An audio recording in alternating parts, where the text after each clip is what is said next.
Bonjour, bonjour chers frères et sœurs.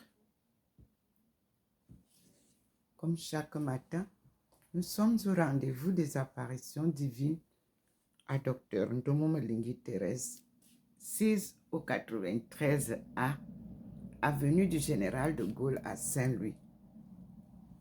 Comme vous pouvez le constater, le Seigneur est arrivé et c'était au moment de ma prière du rosaire. Et je vous assure, il a envoyé une très belle lumière qui m'a éclairé. Mais j'ai tenu à terminer le rosaire. Il a flashé 2 fois en grande lumière sur moi. J'ai compris qu'il venait participer et me réitérer notre union de prière. Et comme je vous l'ai dit depuis quelques jours, il me présente Abdu'l-Bahá et je vous assure que les États-Unis me donnent des enseignements très riches, surtout les persans. Voilà, le Seigneur est placé là. Lui, Abdu'l-Bahá, et moi et Thérèse, nous sommes là. J'espère que vous aurez l'occasion de bien comprendre et de bien voir. Il m'avait enlevé l'habit noir. Il en a enlevé à Thérèse d'Avila. Il nous a baptisés. Et nous avons pris des tenues blanches. Alors vous ne me verrez plus avec la tenue noire. Nous voici devant les 2 maîtres. Le Christ et Abdu'l-Bahá. Vous pouvez bien voir et je crois que vous aurez l'occasion de bien comprendre. Il fait tourner les images pour nous faire voir. Et sur l'endroit où il vient avec nous, souvent le soir, vous pouvez toujours voir que Abdu'l-Bahá est placé là. Et nous allons voir comment nous sommes en bas, placés devant lui. Celui qui a apporté la dernière phase de la cause de Dieu pour apporter l'unité entre les religions créées par les hommes. Et je vous ai confirmé que le jour que Abdu'l-Bahá m'a apparu, en 2021, je me suis référé à mon Père et au Christ pour demander qu'est-ce que je fais. Et le Christ m'a dit, suis-le. Et je ne suis pas déçue. Hier, j'ai passé une très belle journée. Je vous ai publié ma rencontre avec une unité de débat, on peut appeler ça comme ça, mais la clarté persane est claire. L'enseignement que nous avons reçu hier va nous remontrer que je ne suis pas en train de changer une direction. Je suis la direction de Dieu. Et nous allons comprendre que les chrétiens, les musulmans, les hindous, les indiens, je dirais, les asiatiques, bref, nous suivons le même cours de l'histoire de Dieu. Et moi, je suis fière d'avoir retrouvé les Bahaïs des États-Unis, surtout les Bahaïs persans. Et nous allons ensemble revivre ce que j'ai vécu avec le groupe qui s'est retrouvé pour nous faire comprendre que nous sommes une seule et une seule famille. Mes frères et sœurs, ce que j'ai vu, ce que j'ai lu, ce que j'ai entendu me rassure et révèle ce que je vois ici. C'était merveilleux. C'était merveilleux. Donc, là, nous avons eu aussi les lyriques, la musique lyrique Bahai qui m'a ramené les chansons qui avaient été récupérées par ceux qui pensent que suivre Bahai, suivre Jésus, suivre le gospel, c'est un commerce. Non, messieurs, dames. C'est gracieusement donné et gratuitement partagé. Alors, vous récoltez les bons fruits. Nous avons eu de très belles leçons. Que tout est en anglais, mais je voudrais quand même d'abord essayer d'expliquer aux francophones. What is holy? Qu'est-ce que c'est que la sainteté? Can you tell me a little bit about the experience of what is holy? So in most faiths, people have description of extraordinary experience. So is there a sense that a temple should be a holy place? Like, is there an altar or a fixed point that will be the most holy place, or even most, maybe another word will be the most sacred place is? Everywhere that you gather together in the name of our Lord. Believe me. So, the most sacred place, is it the case? I mean, you talk about perfection and it sounds like a long-term goal. We are in a long-term goal. This, I just took some pages that where the lady that I would talk about.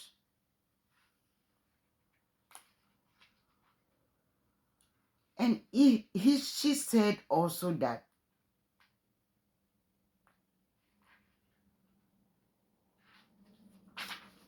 she said that through the Baha'i faith is that God doesn't leave us to our own vices, because our physical wants and needs sometimes get in the way of our spiritual development as individual humans and as a spiritual society.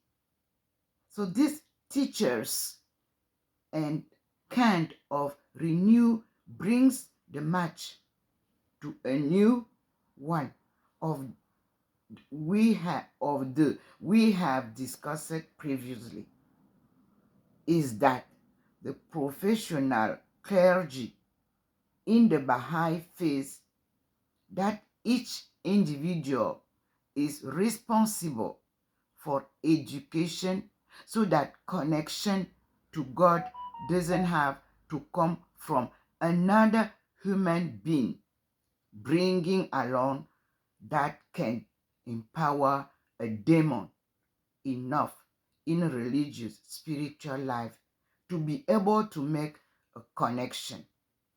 So they ask, what is holy?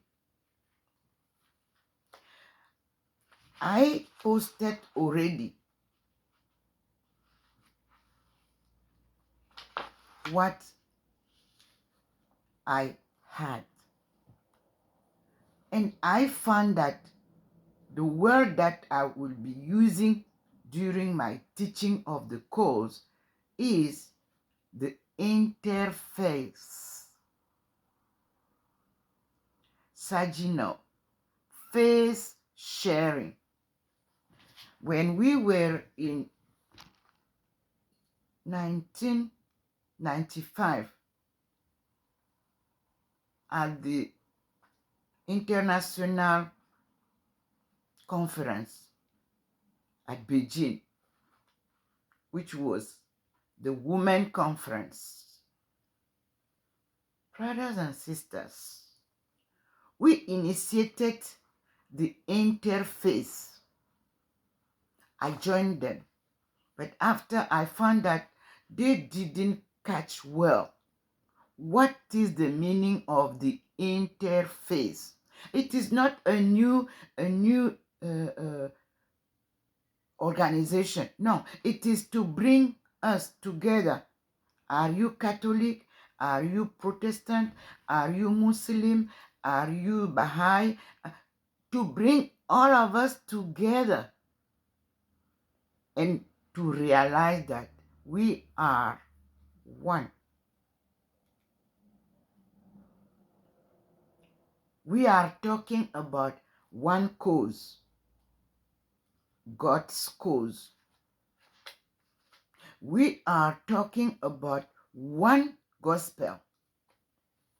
All of us, we are talking about Jesus Christ's gospel.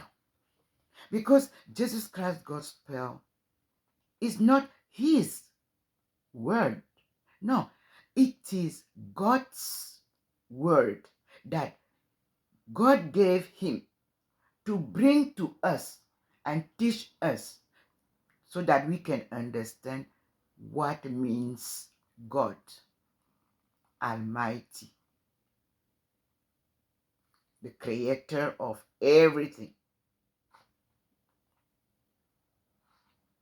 Yes. The holiness. Yes. The provider of all what we need to be alive. Even a child, even a young person, even old person, even oldest one.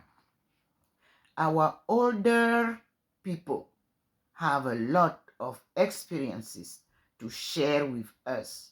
So if they cut off the link between older people and younger people, everything is a mess up. A mess up.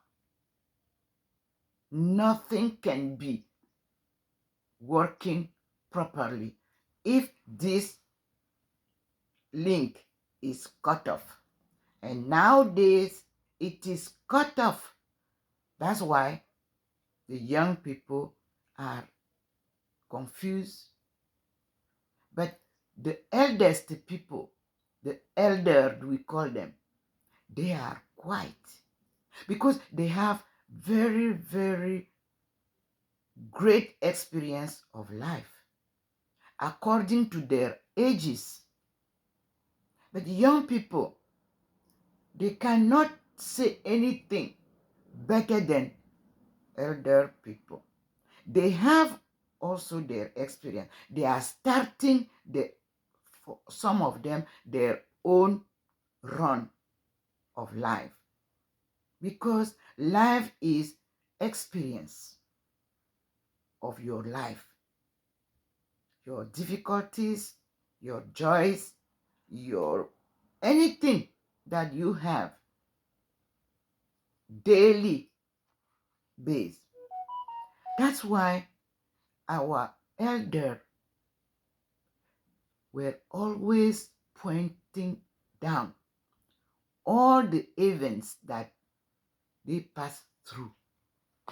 But today, the young generation cannot quote by themselves.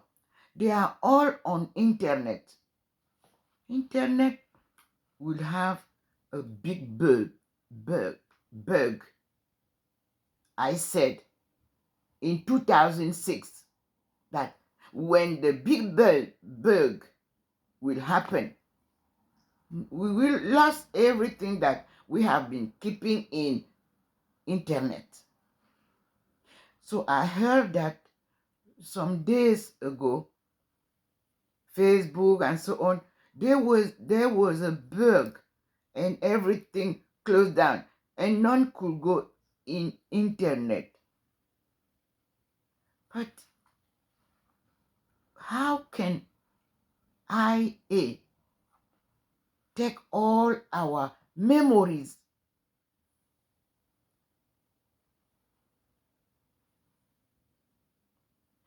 without insurance that all what we are keeping there will be forever? But believe me, the natural memory, your thinking is here. God put it forever. What you keep in your memory, natural memory, you will never lose it. So let us see how this Reverend Kurt Norman, Professor David Nicholas, and Susan Bates. I would like to get in touch with Susan Bates, a person doctor. With Dr. Susan Bates about the Baha'i faith in America. She is in USA. Dear doctor, you will be my best teacher of the Baha'i faith.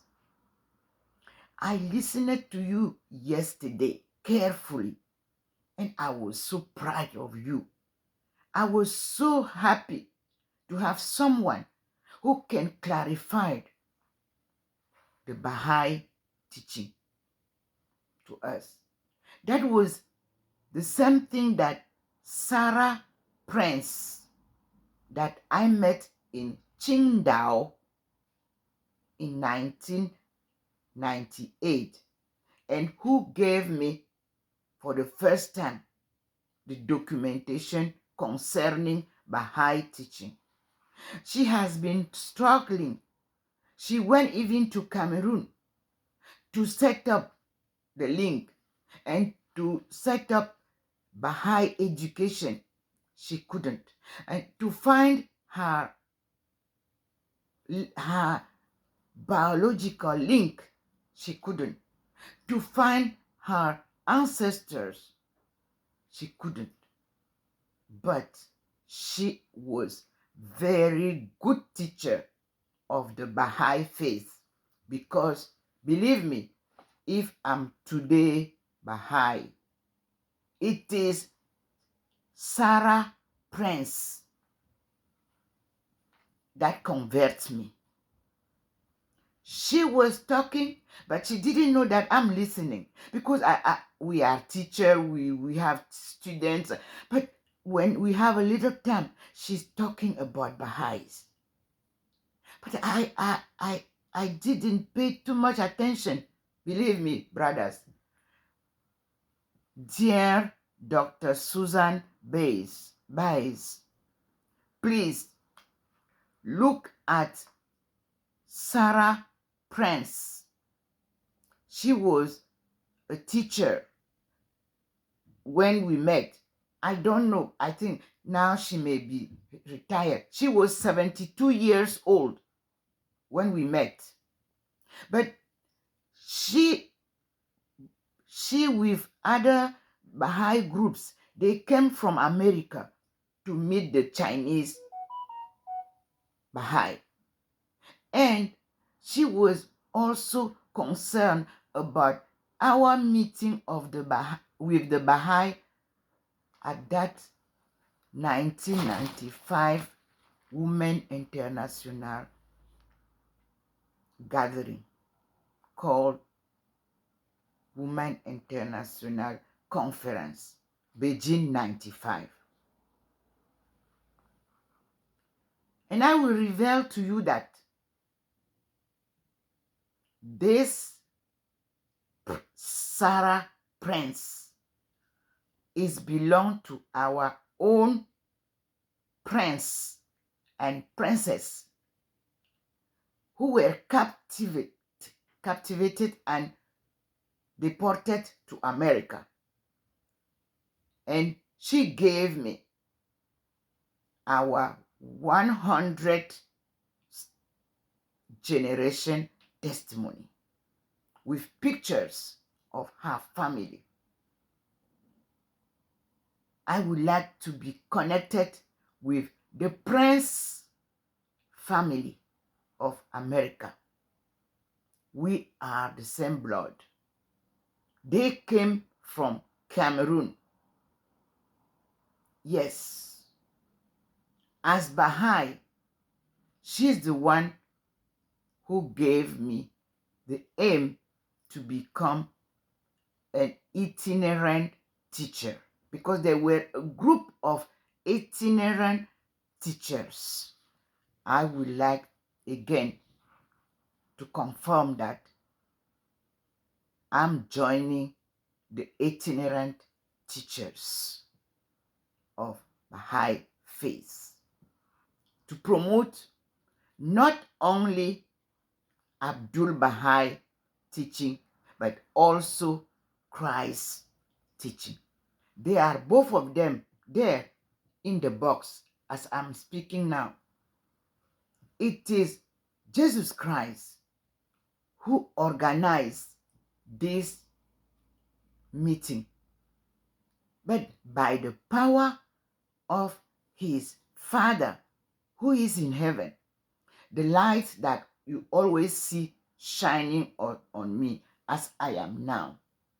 And I also confirm to you that it is from the day that he baptized us, Therese Davila and myself, that I changed the black dress into the white colored dresses to start my run of teaching God cause according to Baha'i teaching and gospel teaching. Both are similar as you explain. I will give chance to people who are listening to me to listen to you, dear Dr. Susan Bays, as I did yesterday. Because you clarified everything clearly to us. Believe me, you are the best teacher of Baha'i. Nothing else will be making me to be so.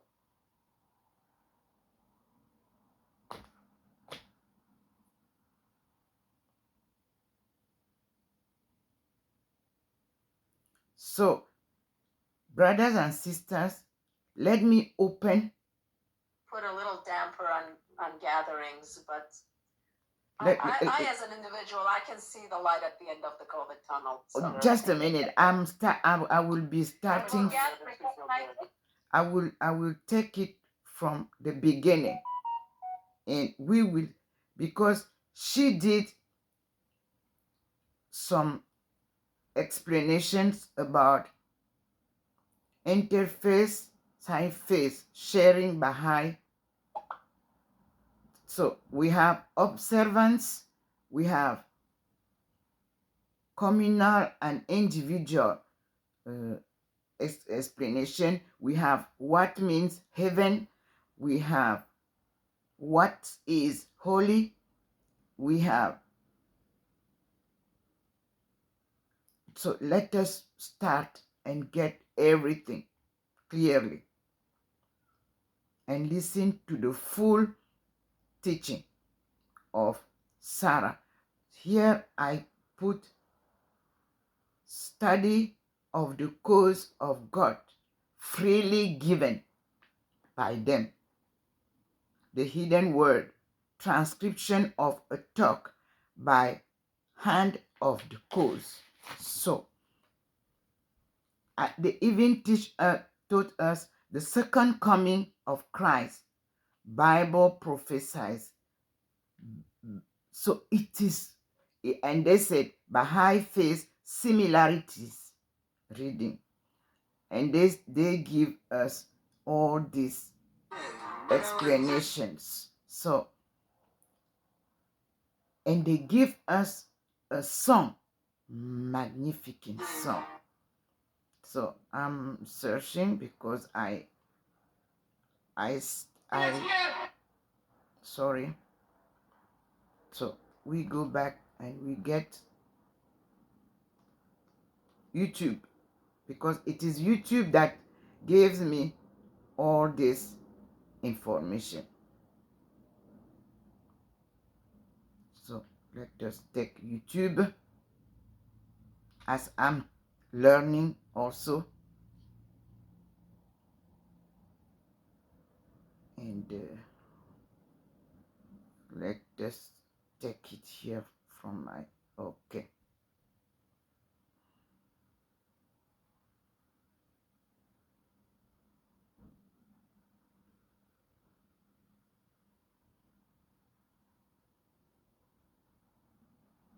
They have sent me a lot of things.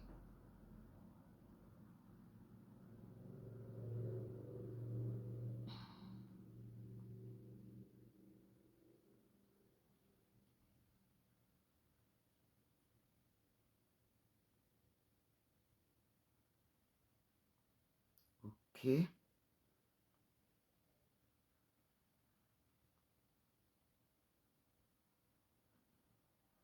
Please.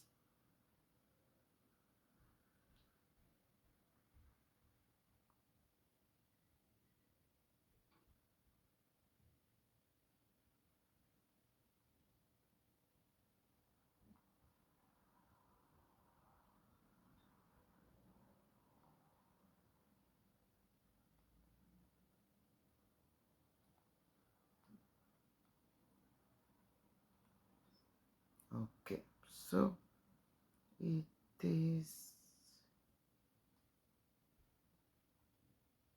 here.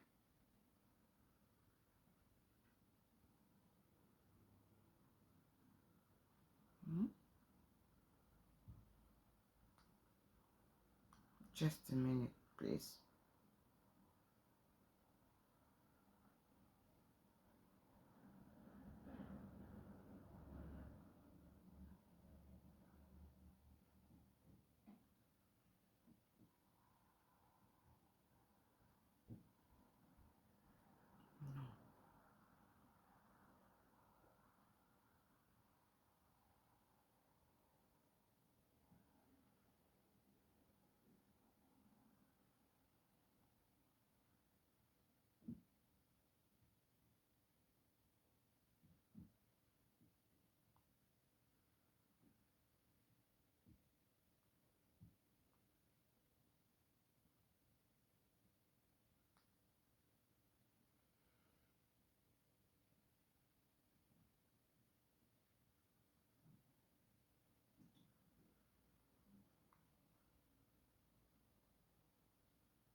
Where is that?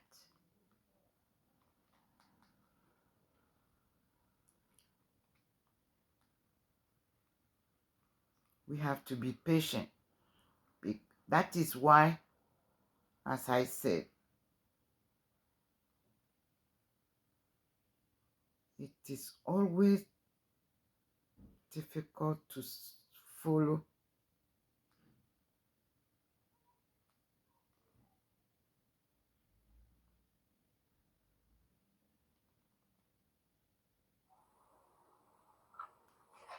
Okay, I have it. Welcome to the 5th edition of Faith Sharing from Interfaith Saginaw. I'm Kurt Norman, Rector of St. John.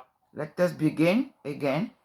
Interfaith Saginaw. Welcome to the 5th edition of Faith Sharing from Interfaith Saginaw. I'm Kurt Norman, Rector of St. John's Episcopal Church in Old Town Saginaw, Michigan, and fortunate to be president of Interfaith Saginaw, which is a voluntary, intentional community across religious traditions with the intent to find common ground in the midst of diversity.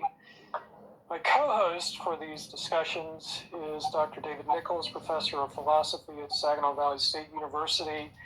And this time we're joined by Dr. Suzanne Bays of the Baha'i Faith, who will enlighten us on what is a relatively new tradition, one which is described on its U.S. website as the spiritual path to unity and social justice.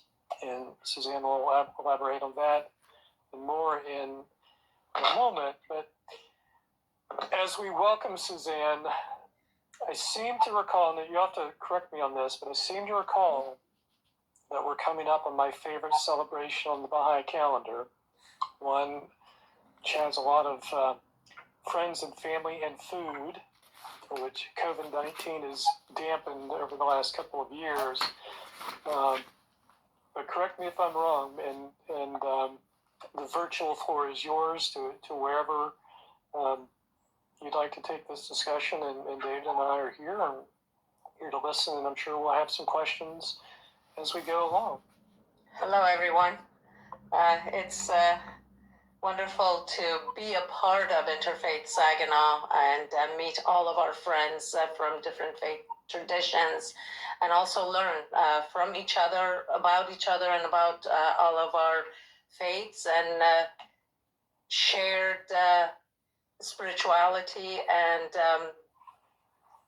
our efforts towards a better world. So, as most of you know, I have been involved with Interfaith Saginaw and truly enjoyed my association with the entire group. So I'm happy to participate and share some information about the Baha'i faith and some of it personally about my family and how we have come to be here in this part of the world in 2022.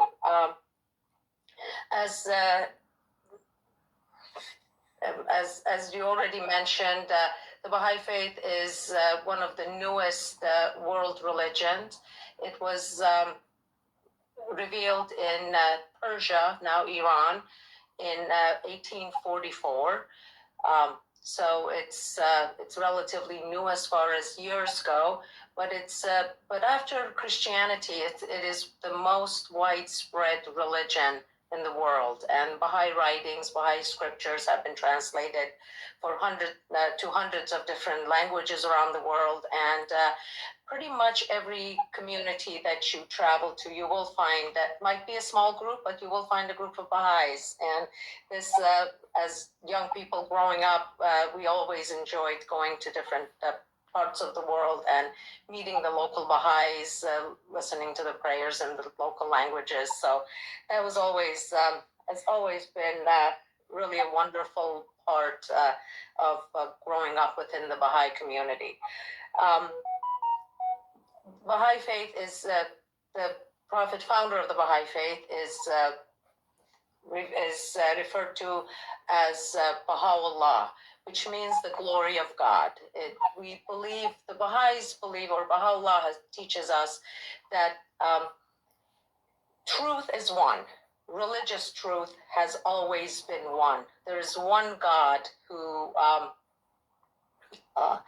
has created us and watches over us and helps us in our spiritual growth. So the human life is, as Baha'is believe, at the time of conception, the soul is associated with the body, and they grow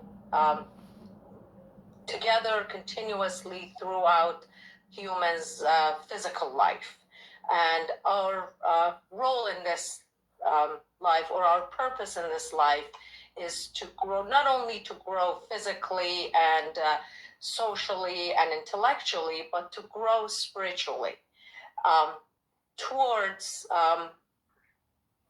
attaining God's perfections, anything from justice and love, all the attributes that we, and I've, of course, come to realize we all value through different religions, sometimes by different names, but the true essence of religion is what we are striving through.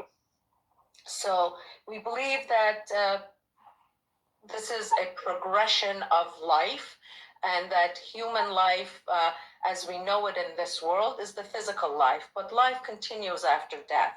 And upon death, that association of the soul with the physical body discontinues. However, the soul experiences life from a non-physical spiritual perspective, continuing to grow towards those those attributes of God, towards God, and in its search to attain divine perfection. So that is kind of the Baha'i interpretation, Baha'i idea of heaven, is that spiritual growth towards divine perfection. And we all, come into this world with similar capabilities, but how we develop those capabilities in this world and how we strive towards spiritual perfection, even though we know that God is the source of that spiritual perfection, and we will never attain that level of understanding and perfection, but that's our goal. So the more we strive towards those goals, and we look at it as the tests that we are given in this life are tools to help us to attain that spiritual or to follow along the path to gain that spiritual strength, so to speak. The Baha'i teachings, there are, of course, numerous, but some of the principal teachings of the Baha'i faith are the oneness of humanity, that we are all created equally. There is one human race. In the Baha'i scriptures, very, very emphatically and repeatedly, it is stressed that there's only one human race, that all the human divisions are a product of our physical world, our physical interpretation, rather than what God has created. When the son and successor of Baha'u'llah, who was referred to as Abdu'l-Bahá, which means the servant of God or the servant of Baha, traveled through the United States in 1912, he, at that point, identified the racial strifes in this country as America's greatest challenge, and talked about it in churches, universities, social gatherings from Washington, D.C., New York, throughout the heartland of America to the West Coast and San Francisco. And in some of the gatherings brought Baha'is of various races to these social gatherings that were exclusively white at that time in our history. He invited a young Baha'i lawyer named Louis Gregory to a dinner that was being held in his honor in Washington, D.C., and sat him to his right and introduced into the group, leading to some of the leaders of the community at that time getting up and exiting the room because that was just not acceptable. So growing up as a young Baha'i child, that was our teaching, and how we look at the world, and how we are teaching our children to look at the world. Excuse me, I have to plug my computer back in. That's okay. These sorts of things happen. Yeah, I'm actually traveling, and I'm not at my usual spot, and I realized. It's a COVID moment. It's okay. We feel those.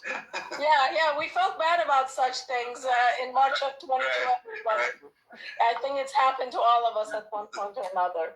Yeah. So yeah, the oneness of humanity, equality of all races, universal education. In Baha'i writings, Baha'i scripture, revealed in the mid 1800s that education should be available to all people at all levels, including girls as well as boys. Actually, I've heard my our elders at growing up in Iran, where sometimes education was not as accessible, and there are many parts of the world today, to girls as well as boys. My parents used to say, if you can only educate one child, you should educate the daughter, because the daughter will raise the next generation and pass on that education. So it's a very strongly rooted concept in the Baha'i teachings.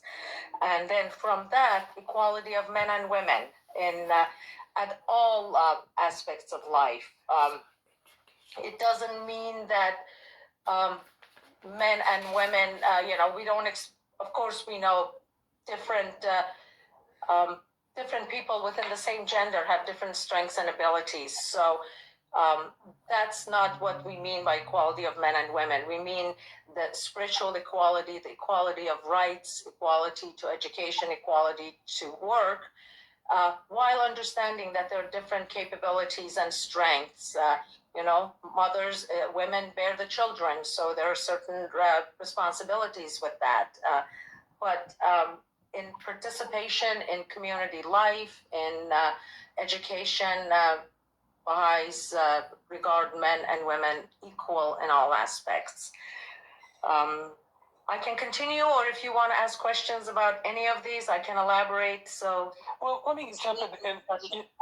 Let me go ahead and jump in there, because I think for folks within a fair number of religious traditions, that sounds very, very normal. I mean, the concepts that you talk about as basic Baha'i teachings, oneness of humanity. In the Episcopal tradition, we talk about the respecting the dignity of all human beings. But that's not held universally, and you have direct experience with that because you were born in Iran, you were here. Would you talk about that and how your family came to the United States, and then the impetus of you being Baha'i and how that all worked together? Mm-hmm. I was born in Iran, in a Baha'i family. My parents both were educated professionals, very active in community life as well as Baha'i community life. We were raised with these principles. And Iran, in the 1960s, 70s, or at least up to towards late 70s, a lot of development had taken place as far as social development, not necessarily felt by all layers of society, but there was always a a backlash since the inception of Baha'i faith, because a lot of these principles were almost contrary to the traditions of the time. They threatened the religious hierarchy, and I think they still do in a lot of societies, to allow women to be educated and not be fully covered and put aside in society was a revolutionary idea. As Iranian society was opening up to the West, and some of these freedoms were being extended to the rest of the Iranian societies, the Baha'i societies were still kind of in the forefront of that. Baha'is in every community, when there are more than 9 people, elect a local spiritual assembly which oversees the affairs of the community. And men and women are equally able to be elected and serve. Serving in a Baha'i administrative role is not looked as a right or even an honor or a privilege, but it's considered a responsibility to serve your community and to serve in any capacity you're able to. So there was always persecution of the Baha'is in one form or another. It could have, sometimes it was very blunt and out in the open. Other times it was just kind of under the surface. Growing up as a Baha'i child in Iran, we had religious classes where we were taught the Islamic faith. And in those classes, there was always a little fear in your gut that somebody was going to insult your religion. So you kind of grow up with that as a child, and you don't realize how traumatic that is until you move to a country like the United States, where, yes, there are a lot of religious differences, but that threat to your safety and the safety of those around you is really not there. So it's a great sense of freedom. And the way we came to be in the United States is that in 1978, there was the Islamic Revolution in Iran was heating up, and really from both sides, from the old government and from the revolutionaries, the Baha'is were a good scapegoat. If you can, I don't want to. If you can put pressure on a religious minority, you kind of take the pressure off some other areas where you're at risk. So in those early days, my family left, or my mother brought my brother and I to the U.S., to Michigan in 1978. And after being here for several months and making sure that we were well established in school and all that, she went back to Iran because my father and younger sister were still there. My parents were active in the local Baha'i community, well known, and gradually the members of that community were being arrested, put to death, their properties confiscated. And my dad or my parents were out of our hometown when they had come to our house to look for him. And so that summer, they came out of Iran. They spent some time in Switzerland in order to secure visas to come to the U.S. And then in summer of 1980, my whole family moved here. And unfortunately, during those early days, Baha'is lost lives, properties, jobs, professions. All Baha'i teachers were let go. University professors were fired. Baha'i students could no longer attend university.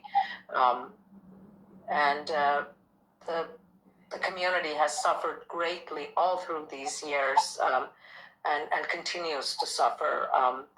A lot of Baha'i intellectuals lived under significant amount of pressure.